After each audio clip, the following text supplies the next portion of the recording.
Assalamualaikum warahmatullahi wabarakatuh. Alhamdulillah wassalatu wassalamu ala ashrafi khalqillah Sayyidina wa maulana Muhammad ibn Abdullah wa ala alihi wa sahbihi wa man tabi'ahu wa nasarahu wa wala.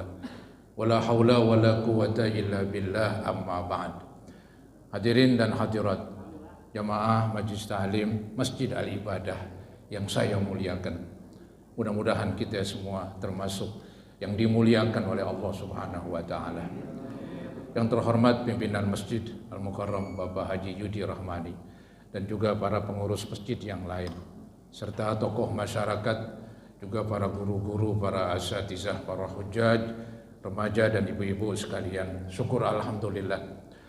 Malam hari ini Allah masih memberikan kepada kita kesehatan dan kesempatan serta kekuatan sehingga bisa menghadiri pengajian. Kita mengharap semoga pengajian yang sedang kita hadiri ini Allah berkenan melimpahkan kepada kita balasan pahala yang sebesar-besarnya. Dan semoga dengan kemurahan Allah diampuni kekurangan dan dosa-dosa kita. Dan semoga terus Allah bukakan pintu ilmu yang seluas-luasnya. Amin ya rabbal alamin. Hadirin yang ingin menyimak, silakan dibuka. Malam hari ini giliran bahasan ayat-ayat Al-Qur'anil Karim, yaitu surah Ali Imran ayat 172. Bismillahirrahmanirrahim. Alladzina istajabu lillahi war rasuli min ba'di ma asabahumul qarh. Min ba'di ma asabahumul qarhu lilladzina ahsanu minhum wattaqau ajrun azim. Yaitu orang-orang yang mentaati perintah Allah dan Rasulnya sesudah mereka mendapat luka dalam peperangan Uhud. Saudara, ini ayat masih berkenaan dengan kisah perang Uhud ya. Jadi berkali-kali saya ulang, perang Uhud ini memang pada mulanya kemenangan di pihak umat Islam ya. Walaupun waktu itu jumlah umat Islam pun nggak sebanyak jumlah orang-orang kafir Mekah ya, umat Islam lebih kurang sekitar 1000-an begitu ya. Tapi kan di tengah jalan sekitar 300 orang munafik mereka membelot tidak mau meneruskan pemberangkatan mereka dengan umat Islam untuk berperang. Nah, ini juga salah satu dari bagaimana orang munafik merusak ya, barisan umat Islam waktu itu. Ya, kalau memang dari pertama mereka keluar nggak ikut, itu mungkin masih lebih baik. Ini di tengah jalan dia membelot. Ini betul-betul merusak sekali. Nah, kemudian ketika terjadi peperangan, ya itu umat Islam mulai ya mendapat kekalahan. Sebab daripada umat Islam mulai mendapat kekalahan dalam perang Uhud karena ada pasukan panah yang dipimpin oleh Abdullah bin Jubair. Itu ada beberapa orang yang melanggar perintah pimpinan, melanggar panglima perang. Waktu itu panglima perangnya yaitu Nabi Muhammad SAW. Saudara, jangan dikira Nabi Muhammad itu sebagai seorang nabi doang. Beliau semuanya udah sebagai panglima perang, sebagai rasul, sebagai nabi, sebagai pemimpin dunia akhirat, sebagai kepala rumah tangga, sebagai bagian dari masyarakat. Walhasil beliau semuanya ada itu kelebihan-kelebihannya. Maka dalam perang Uhud beliau langsung memimpin. Nabi memerintahkan supaya pasukan panah jangan turun dari lereng gunung Uhud. Apapun yang terjadi, tahu-tahu mereka turun ke bawah karena melihat orang-orang kafir banyak mendapat kekalahan dan banyak yang tewas ya. Jadi ada sebagian umat yang di bawah itu lagi ngumpulin harta rampasan perang. Yang di atas tergiur, maka mereka turun ke bawah. Nah, ketika pasukan panah turun ke bawah, maka pasukan kafir langsung mengambil alih tempat yang strategis di lereng Gunung Uhud. Dari situlah orang kafir memanah umat Islam. dan mulailah kucar kacir.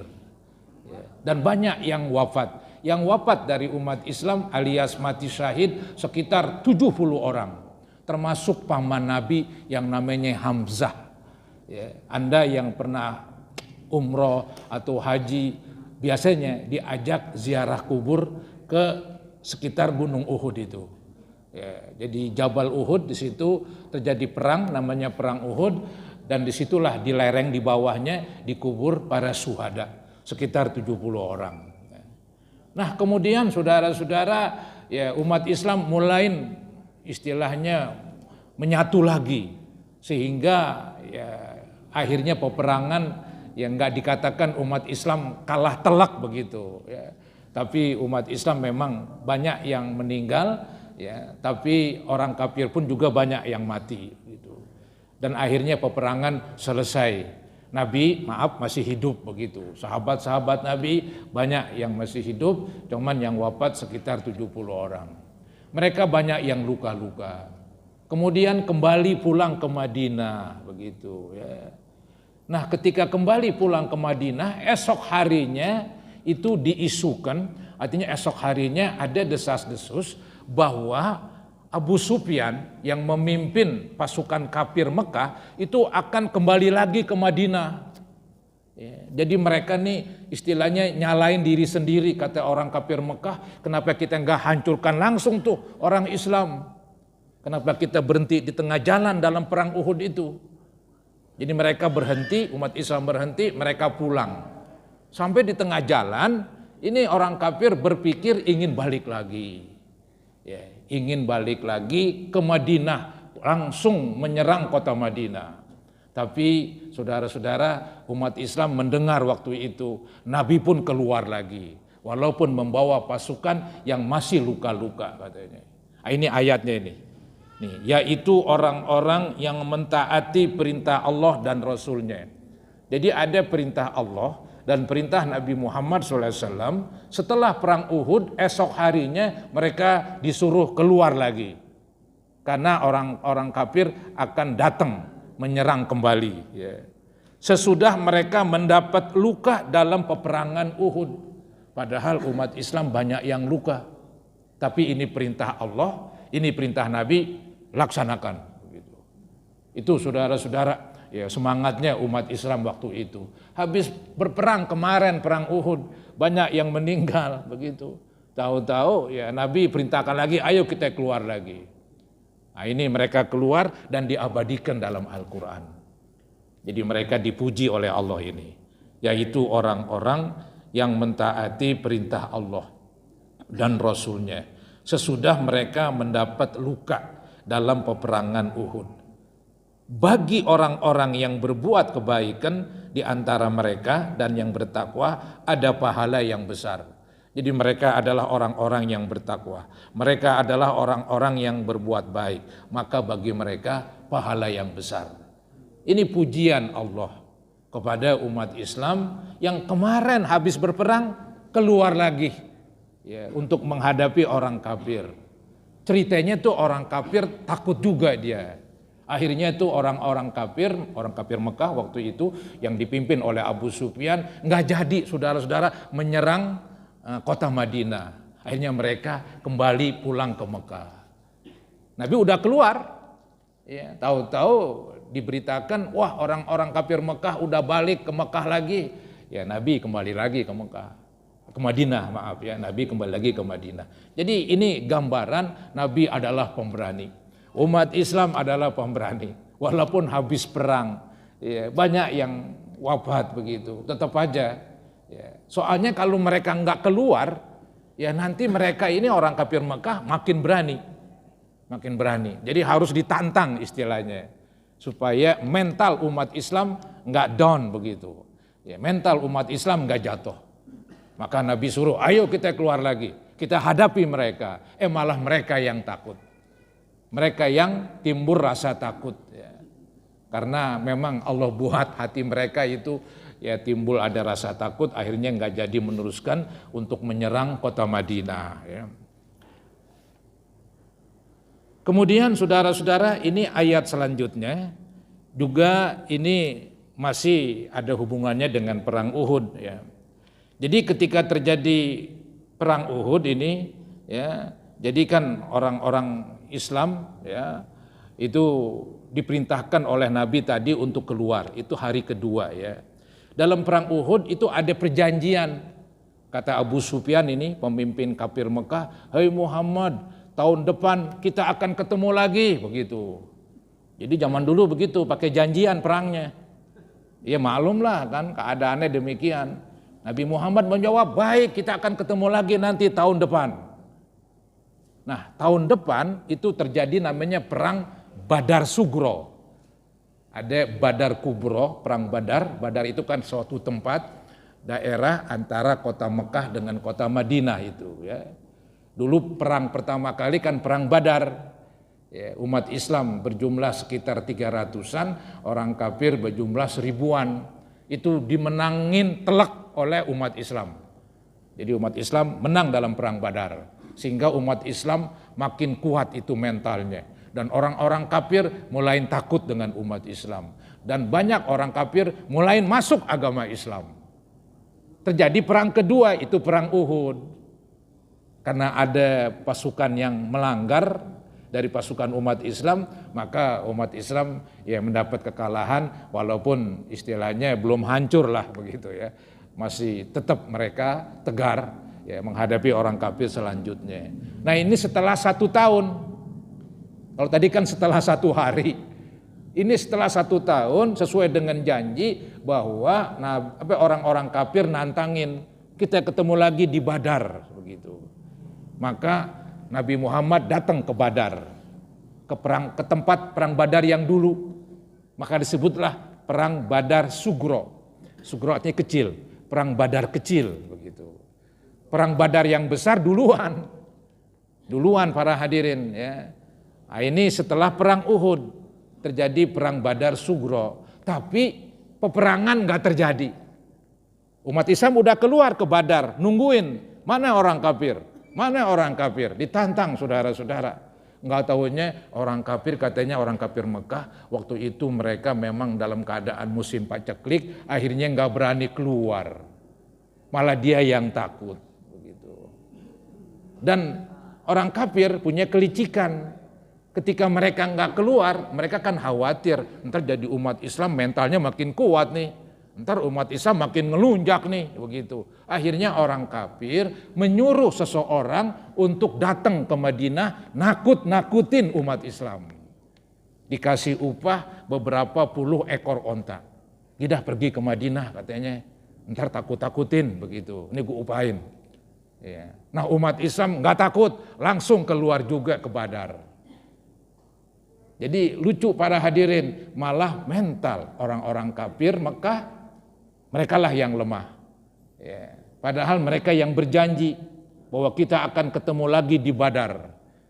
Umat Islam datang ke Badar. Kebetulan karena nggak terjadi perang, di Badar itu ada istilahnya yaitu pasar ya spontan lah atau pasar tahunan saudara-saudara. Di Badar ada pasar tahunan. Pas banget pada masa umat Islam ada di Badar. Akhirnya katanya umat Islam ikut berdagang di situ. Dan pulang-pulang bawa keuntungan besar. Jadi kesimpulannya umat Islam menang mentalnya tanpa peperangan. Orang kafir itu jatuh mentalnya. Kedua, umat Islam menang dalam arti mereka ikut berdagang di situ, mungkin menjual beli apalah yang mereka bawa pada waktu perang dan mendapat keuntungan besar. Nah, ini saudara-saudara kita lihat ya ayatnya ini. Ayatnya yang 173 yaitu alladzina qala lahumun nasu innan nasa qad jama'u lakum fahsyauhum fazadahum imana wa qalu hasbunallahu wa ni'mal wakil, yaitu orang-orang yang mentaati Allah dan Rasul. Lagi-lagi mereka disebut orang yang taat kepada Allah, taat kepada Rasulnya, mau ya mengikuti perintah Nabi ya, jadi Nabi ajak ayo kita ke Badar ya, semua pada ngikut begitu. Yang kepada mereka ada orang-orang yang mengatakan, nah ini yang nakut-nakutin ini, Ada orang yang nakut-nakutin, nanti ada penjelasan tuh di bawah, namanya Nuaim itu ya, yang diberikan upah kepada orang kafir nggak mau keluar supaya umat Islam nggak ngelunjak ya, nggak naik mentalnya, maka takutin aja itu supaya umat Islam nggak keluar dari Madinah, jadi tetap di kota Madinah aja begitu. Nih dikatakan orang-orang yang mentaati Allah dan Rasul, yang kepada mereka ada orang-orang yang mengatakan sesungguhnya manusia telah mengumpulkan pasukan untuk menyerang kamu. Sesungguhnya manusia, maksudnya orang-orang kafir Mekah, dia bilang, hai orang Madinah, jangan keluar dari kota Madinah. Orang-orang kafir sudah siap-siap begitu banyak jumlahnya untuk menyerang kamu. Padahal si kaget, cuman takut-takutin aja. Begitu. Sesungguhnya manusia telah mengumpulkan pasukan untuk menyerang kamu. Karena itu takutlah kepada mereka. Ini dia ditakut-takutin umat Islam. Begitu. Apa yang terjadi? Umat Islam nggak takut nih. Maka perkataan itu menambah keimanan mereka. Jadi mereka umat Islam ditakut-takutin. Tapi bukan makin takut umat Islam katanya waktu itu. Malah makin bertambah imannya. Makin kuat dan makin berani begitu. Maka perkataan itu menambah keimanan mereka dan mereka menjawab hasbunallah wa ni'mal wakil. Cukuplah Allah menjadi penolong. Jadi mereka yakin Allah itu sebagai penolong mereka. Ya, kalau Allah mau tolongin walaupun musuh banyak banget nggak ada masalah begitu. Pasti akan mendapat kemenangan. Cukuplah Allah menjadi penolong kami. Dan Allah adalah sebaik-baik pelindung. Itu arti hasbunallah wa ni'mal wakil. Nah, ini ada penjelasan di bawah, yaitu nomor footnote 200 berapa itu? 50 ya. Oh, enggak banyak nih keterangannya. Maksudnya orang Quraisy. Jadi itu ada tadi kata-kata sesungguhnya manusia. Siapa ini manusia? Orang-orang kafir Mekah, yaitu orang-orang Quraisy ya. Dia memerintahkan seseorang namanya Nuaim untuk menakut-nakutkan orang Islam. Orang Islam enggak tambah takut, malah tambah berani dan tambah iman. Dan mereka mengucap hasbunallah wa ni'mal wakil. Ya, itu ucapan menggambarkan dia hanya bersandar kepada Allah. Dan Allah lah sebaik-baik sandaran. Ini ucapan juga pernah dipakai oleh Nabi Ibrahim. Ya. Nabi Ibrahim ketika beliau mau dibakar oleh Raja Namrud ya, itu api sudah siap dikobarkan begitu, kemudian Nabi Ibrahim mau dilempar ya. Setelah dilempar ke tempat api, Nabi Ibrahim mengucap ini, hasbunallah wa ni'mal wakil. Akhirnya Allah berikan pertolongan, api yang panas berubah jadi adem. Ya, jadi api jadi adem, aneh kan? Nah, itu pertolongan Allah begitu. Tapi ntar kita jangan coba-coba ada tabunan, nyebur aja di tabunan. Sambil membaca hasbunallah wa ni'mal wakil. Bisa-bisa matang para hadirin. Bukan matang lagi, angus. Ya. Jadi walaupun kalimatnya ini, tapi kan masing-masing orang tuh yang membedakan. Ya, masing-masing orang para hadirin. Jadi itu amalan, itu saya memperhatikan amalan itu tergantung orangnya. Mungkin manjur pada seseorang, belum tentu manjur kepada kita. Ya, tapi kita boleh aja mengamalkan, ya, boleh aja mengamalkan kalimat hasbunallah wa ni'mal wakil begitu. Jadi ini kalimat yang kuat, yang bagus saudara-saudara yang pernah diucap oleh umat Islam ketika ditakut-takutin. Nah, setelah mereka keluar juga ke Badar, yang disebut perang Badar Sugro, tapi nggak terjadi peperangan karena orang kafir nggak keluar, dan mereka yaitu tadi saya bilang kebetulan terjadi di situ ada musim dagang, jadi ada perdagangan musiman, ada perdagangan musiman, maka saudara-saudara ketika datang ya musim perdagangan umat Islam ikut dagang, dan disitulah mereka mendapat keuntungan besar. Nah, ini ayatnya nih 174. Fanqalabu bi ni'matin minallahi wa fadlin lam yamsashum su'u wattaba'u ridwanallah wallahu dzu fadlin azim. maka mereka kembali dengan nikmat dan karunia yang besar dari Allah. Umat Islam pulang dari Badar Sugro, ya, itu pulang membawa dikatakan nikmat dan karunia yang besar dari Allah. Artinya mereka mendapat keuntungan besar dalam berdagang. Ya. Jadi waktu mereka berperang, tahu-tahu nggak ada peperangan. Waktu mereka pakai untuk berdagang di situ. Ya. Jadi mereka mendapat keuntungan yang besar. Mereka tidak mendapat bencana apa-apa karena nggak terjadi perang. Jadi ini mereka nggak mendapat bencana tapi mendapat keuntungan. Ya. Pertama ya mental makin kuat, orang kafir makin lemah begitu.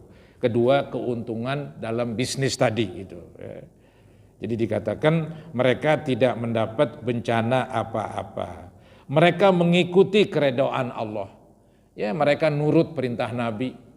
Ya, nurut perintah Nabi untuk keluar sesuai dengan janji Abu Sufyan, panglima perang orang kafir Mekah. Setelah setahun ketemu lagi di Badar. Nabi keluar bersama umatnya dan umatnya patuh. Ya, semuanya mengikuti keredoan Allah. Dan Allah mempunyai karunia yang besar. Artinya nikmat ketika Allah berikan itu sangat besar. Artinya mereka waktu perang Badar Sugro nggak terjadi perang, nggak ada yang luka, nggak ada yang bencana, ya, tapi mendapat keuntungan dunia. Nah ini ada penjelasan di 251 ini. Ya, ayat 172, 173 dan 174 di atas membicarakan tentang peristiwa perang Badar Sugro dalam kurung Badar kecil yang terjadi setahun sesudah perang Uhud. Sesuai dengan janji Abu Sufyan. Ya, jadi tahun depan kita ketemu lagi, hai Muhammad, begitu. Nabi Muhammad menjawab, insya Allah kita ketemu. Begitu. Ya. Dan Nabi tepatin. Sewaktu meninggalkan perang Uhud itu, Abu Sufyan, pemimpin orang Quraisy, menantang Nabi dan sahabat-sahabat beliau bahwa dia bersedia bertemu kembali dengan kaum muslimin pada tahun berikutnya di Badar. Tetapi karena tahun itu, tahun 4 Hijriah, musim paceklik di Mekah. Dan Abu Sufyan sendiri ketika itu merasa takut. Nah, ini yang membuat mereka nggak keluar. Musim paceklik, ya, mereka juga ada perasaan takut, maka dia beserta tentaranya tidak meneruskan perjalanan ke Badar. Jadi udah keluar tuh Abu Sufyan dengan tentaranya, tapi akhirnya pulang lagi. Ada rasa khawatir begitu dan rasa takut. Kemudian lalu dia menyuruh Nuaim ibnu Mas'ud. Ini orang yang diupahin ini, orang yang diberi upah untuk datang ke kota Madinah, ya, nakut-nakutin umat Islam di kota Madinah. Namanya Nuaim ibnu Mas'ud. Lalu dia menyuruh maksudnya Abu Sufyan. Abu Sufyan menyuruh Nuaim ibnu Mas'ud dan kawan-kawan. Jadi Nuaim bukan sendiri, waktu itu beberapa orang, ya, disuruh pergi ke Madinah. Ya, dikatakan Nuaim ibnu Mas'ud dan kawan-kawan pergi ke Madinah untuk menakut-nakuti kaum muslimin dengan menyebarkan kabar bohong. Iya, kabar bohong itu dah. Kemudian seperti yang disebut dalam ayat 173, ya, dibilang awas orang-orang kafir Mekah akan datang menyerbu orang Madinah begitu, nggak usah keluar. Itu kan kabar bohong karena orang Mekah nggak jadi keluar begitu. Betul udah keluar tapi nggak meneruskan perjalanan, dia kembali ke Mekah. Jadi dia menyebarkan kabar bohong tuh Nuaim ibnu Mas'ud seperti yang disebut dalam ayat 173. Namun demikian Nabi beserta sahabat-sahabat tetap maju ke Badar sesuai dengan perjanjian. Ya. Oleh karena tidak terjadi perang, ya karena musuh nggak datang, maka nggak terjadi perang. Dan pada waktu itu di Badar kebetulan musim pasar, ada pasar musiman, gitu ya. Maka kaum muslimin melakukan perdagangan dan memperoleh laba yang besar. Ya, memperoleh laba yang besar. Keuntungan ini mereka bawa pulang ke Madinah seperti yang tersebut pada ayat 174. Jadi mereka pulang membawa keredoan dari Allah, mereka pulang membawa karunia yang besar. Itu saudara-saudara ya, tentang perang Badar Sugro. Nah, ayat selanjutnya masih juga berkenaan dengan masalah ini. Ya. Jadi Allah cap itu yang nakut-nakutin, Allah cap orang-orang kafir, mereka adalah ya teman-temannya setan itu.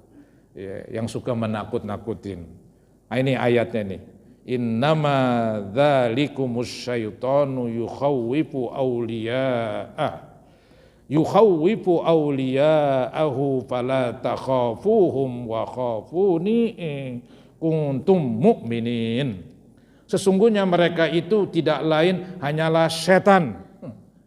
Jadi Allah gambarkan dengan keburukan. Jadi ini yang nakut-nakutin Abu Sufyan, yang menyuruh nakut-nakutin umat Islam jangan keluar dari kota Madinah. Ya, Allah cap mereka setan katanya. Yang menakut-nakuti kamu, menakut-nakuti umat Islam. Dengan kawan-kawannya, yaitu orang-orang musyrik Quraisy. Jadi Nuaim dengan Abu Sufyan, dengan orang-orang Quraisy, kafir Quraisy itu digambarkan oleh Allah sebagai setan. Hanya bisa nakut-nakutin doang begitu. Karena itu janganlah kamu takut kepada mereka. Ini perintah Allah. Umat Islam nggak boleh takut ya, kepada mereka dan kepada setan begitu. Dikatakan karena itu janganlah kamu takut kepada mereka, tetapi takutlah kepadaku, kepada Allah. Itu yang hebat. Takutlah kepada Allah. Jika kamu benar-benar orang yang beriman, kalau ngaku orang Islam, maka mau nggak mau yang ditakutin hanya satu, Allah Subhanahu wa Ta'ala. Sama setan nggak takut, saudara-saudara. Ini ada setan yang nggak kelihatan, ada setan yang kelihatan begitu. Nah, ini tadi Abu Nuaim bin Mas'ud, Abu Sufyan dan kawan-kawannya itu setan yang kelihatan itu. Ya. Jadi nggak usah takut begitu ya menghadapi mereka. Begitulah saudara-saudara kisah perang Badar Sugro. Jadi perang Badar Sugro enggak terjadi peperangan karena umat Islam yang keluar, orang kafir enggak keluar. Kalau perang Badar Kubro terjadi peperangan benar-benar. Itu katanya orang-orang kafir banyak yang tewas sebanyak sekitar 70 orang. Orang Islam hanya sedikit. Sehingga perang Badar dimenangi oleh umat Islam. Perang Uhud tadi ya hampir menang, tapi karena ada kesalahan, akhirnya Allah enggak memberikan kemenangan. Karena mereka salah. Kalau diberikan kemenangan juga sama yang salah, nanti besok-besok dia jadi terlalu santai udah dalam peperangan. Dibilang salah aja menang, apalagi kita bener-beneran, udah sekarang kita santai aja dalam peperangan. Toh nanti Allah kasih kemenangan, ini Allah enggak demikian. Jadi biar mereka kalah. Agar mereka menjadikan kekalahan itu pelajaran. Begitu hebatnya saudara-saudara ya. Kemudian ayat selanjutnya, ayat 176. 76. Ya. Betul. Wala yahzunkal ladzina yusari'una fil kufr. Innahum la yadurrullaha syai'a. Yuridullahu alla yaj'ala lahum hadzam fil akhirah wa lahum adzabun azim. Janganlah kamu disedihkan oleh orang-orang yang segera menjadi kafir. Maksudnya saudara-saudara, Nabi Muhammad diberikan semacam hiburan ya. Nabi Muhammad dihibur supaya jangan sedih. Kenapa emang? Soalnya nih orang-orang kafir begitu semangat memerangi orang Islam. Ya, itu orang-orang kafir Mekah dalam perang Uhud banyak banget para hadirin yang keluar. Jadi Nabi sedih begitu. Begitu juga orang-orang munafik ketika perang Uhud di tengah jalan mereka ditonjolkan kekafirannya. Kan orang munafik itu kan yang menonjol Islamnya. Maka disebut di munafik. Orang munafik yang menonjol Islamnya. Ya, maka tuh mereka ikut perang Uhud. ikut bersama-sama. Ya, kayak orang Islam begitu. Cuman jeleknya ketika di tengah jalan menonjol kekafirannya. Dia pulang saudara-saudara. Ini kan nggak mau membela Nabi Muhammad. Yang nggak membela Nabi Muhammad. Padahal pada waktu itu beliau butuhkan, sama aja nih murtad kalau begitu, udah kafir, jelas-jelasan kafir. Kalau kemarin masih nongol Islamnya, sekarang Islamnya hilang, yang ada kekafirannya. Ini juga membuat sedih Nabi Muhammad. Akhirnya Allah hibur. Ini dia nih, wahai Nabi Muhammad, gak usah sedih. Mereka itu semangat membela kekafiran mereka. Jangan sedih begitu. Hebat sekali para hadirin. Nabi Muhammad dihibur gak tanggung-tanggung oleh Allah. Janganlah kamu, ini kamu Nabi Muhammad, bukan siapa-siapa. Janganlah kamu, hai Nabi Muhammad, disedihkan oleh orang-orang yang segera menjadi kafir. Yang tadinya Islam segera jadi kafir. Seperti orang munafik begitu. Kemudian ketika terjadi perang perang Uhud, orang kafir begitu semangat membela agama kafir mereka. Ya. Ada penjelasan itu di bawah 252. Ya. Jadi tadi kan dibilang janganlah kamu disedihkan oleh orang-orang yang segera menjadi kafir. Siapa itu? Yakni orang-orang kafir Mekah. Tuh, orang-orang kafir Mekah ketika terjadi perang Uhud mereka banyak membantu. Ya. Atau orang-orang munafik yang selalu merongrong agama Islam. Jadi orang munafik yang merongrong agama Islam itu mereka istilahnya keluar dari barisan Islam. Padahal tadi ngikut ya di tengah jalan pulang. Itu banyak sekitar 300 orang. Jadi nggak main-main. Ya, ini juga membuat mental orang Islam ya agak turun. Sehingga tadi saya bilang perang Uhud ya banyak yang gugur. Ya, ada kekalahan di sini umat Islam. Karena memang bertubi-tubi ini, ya, udah jumlahnya berkurang, mungkin semangat berkurang, ada lagi pasukan panah nggak mematuhi panglima perang. Kacaulah peperangan. Itu perang Uhud paling menyedihkan. Dalam Al-Quran dimuat beberapa ayat begitu, biar menjadi pelajaran. Ada seorang ulama tafsir mengatakan setelah terjadi perang Uhud, setelah itu umat Islam menang terus katanya dalam peperangan. Karena mereka menjadikan perang Uhud sebagai pelajaran. Begitu. Itu saudara-saudara, jadi kalah perang Uhud bagus. Karena kalau dimenangin tadi akibatnya umat Islam jadi istilahnya hanya menyandar kepada Allah aja. Begitu. Jadi saya ulangin, janganlah kamu disedihkan oleh orang-orang yang segera menjadi kafir. Sesungguhnya mereka tidak sekali-kali dapat memberi mudarat. Mudarat bahaya. Jadi Allah berfirman, itu orang-orang kafir nggak bisa membahayakan, nggak bisa memberi mudarat kepada Allah sedikit pun. Allah nggak jadi lemah, Allah nggak jadi miskin, begitu. Enggak. Ya. Bahkan umat Islam nggak bikin hancur, malah terus berkembang dan berkembang. Ada istilah sekarang Islamfobia apa itu? Artinya orang sama Islam benci aja, di Eropa diapain dibenciin. Nabi Muhammad disebut pemimpin teroris, bikin karikatur Nabi Muhammad kepalanya ada bom. Itu jadi orang-orang non Muslim benci kepada Islam, tapi Islam nggak surut katanya. Di Eropa tetap aja orang Islam makin maju, jumlahnya makin banyak. Memang demikian. Ya, ini ayatnya nih. Orang munafik menghancurkan agama Islam dari dalam. Tapi tetap aja Islam akan kuat begitu, akan tersebar. Dan nyatanya demikian. Yang tadinya Islam hanya di Mekah, kemudian pindah ke Madinah, melebar, ya bahkan sampai ke negeri kita begitu ya. Bukan main saudara-saudara. Allah berjanji demikian. Ini dia ayatnya. Statement dari Allah bahwa mereka tidak bisa merusak agama Allah. Itu agama Islam. Ya. Ini dia ayatnya nih. Nih dikatakan sesungguhnya ya, mereka tidak sekali-kali dapat memberi mudarat kepada Allah sedikit pun. Nggak akan merugikan. Ya. Walaupun si munafik, si kafir memerangi umat Islam waktu itu. Allah berkehendak tidak akan memberi sesuatu bahagian dari pahala kepada mereka di hari akhirat. Artinya biarlah mereka kafir. Memang Allah berkehendak mereka nanti di akhirat nggak dapat sorga begitu. Mereka di akhirat nggak mendapat kenikmatan. Yang mereka dapat adalah siksaan. Biarin begitu. Wahai Nabi Muhammad, biarin, jangan dipikirin. Jadi inilah membuktikan Nabi Muhammad begitu kepengen supaya manusia beragama Islam. Itu Nabi Muhammad punya sifat.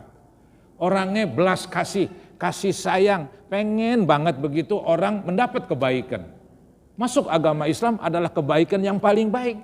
Akan menyelamatkan dia dari neraka. Tapi kan kadang-kadang orang kafir nggak tahu diri. Ya. Jadi Nabi Muhammad ini orang yang bukan main begitu ya. Sayangnya sama manusia. Ingin tuh manusia masuk agama Islam tidak lain untuk memberikan keuntungan kepada dia. Nah ini ada si munafik, biarin dah kata Allah nih. Allah berkehendak emang tidak akan memberi sesuatu bahagian dari pahala. Emang Allah enggak kasih pahala kepada si munafik, kepada mereka di hari akhirat nanti. Dan bagi mereka azab yang besar. Ya, jadi begitu ancamannya. Bahwa bagi mereka azab yang keras dan besar, yaitu merongrong agama Islam. Ya. Ini baik saudara-saudara, ini satu ayat lagi, ayat 177 hampir sama ini. Ya. Jadi orang-orang kafir menghancurkan dan berusaha memerangi umat Islam tidak akan membahayakan Allah sedikit pun. Innal ladzina ishtarawul kufra bil iman la yadurrullaha syai'a walahum adzabun alim. Sesungguhnya orang-orang yang menukar iman dengan kekafiran. Ini kan kalau dilihat bahasa Arabnya itu berbunyikan innalladzina ishtarawul kufra. Arti gampangnya sesungguhnya orang-orang yang membeli kekufuran. Bil iman dengan iman. Jadi kufur dibeli, dibayar dengan iman. Biasanya kalau orang mau beli yang bagus, bayar dengan yang murah, kan begitu kan sistem jual beli. Ya, kita tuh begitu memang itu udah hukum biasa lah. Kalau pengen beli barangnya yang bagus dengan harga yang serendahnya begitu. Nah Islam bagus, ya, iman bagus, kekafiran jelek. Kekafiran yang diambil, Islam dibuang, iman dibuang. Di sini ayatnya ya menggambarkan seperti itu orang jual beli. Jadi orang masuk Islam seperti jual beli. Ya, jadi yang masuk Islam berarti membeli Islam. Ya, karena Islam ini mahal, ya beli begitu. Ya, dibayar dengan ya jiwanya, raganya begitu ya. Nah, ini orang kafir kebalikannya ini. Dia membeli kekafiran. Ini suatu kebodohan. Ya, kok kekafiran yang buruk dibeli? Kok kekafiran yang jelek diambil? Kudunya secara akal sehat, yang bagus dibeli, yang bagus diambil. Ini malah kebalikannya. Ini bahasa saya nyungsang. Ya, nih. Sesungguhnya orang-orang yang menukar iman dengan kekafiran, imannya dilepas, kekafiran diambil. Sekali-kali mereka tidak akan dapat memberi mudarat kepada Allah sedikit pun. Sama dengan tadi. Ya, jadi Allah nggak bakalan rugi. Agama Islam pun juga demikian. Ya. Kemudian apalagi di sini dan bagi mereka azab yang pedih, yang menukar yaitu Islam dengan kekafiran diambil, ya nanti memang hukumannya belakangan di akhirat, ya di negeri akhirat bukan di dunia, saudara-saudara ya. Inilah nampaknya udah masuk Isya ya. Jadi kita sampaikan dulu sampai di sini pengajian kita pada malam hari ini, yaitu membahas tentang ayat-ayat Al-Qur'anil Karim. Ya semoga bertambah ilmu kita dan juga bertambah iman kita. Amin ya rabbal alamin. Mari saudara-saudara kita akhiri dengan berdoa. Sebelumnya kita baca Ummul Quran suratul Fatihah.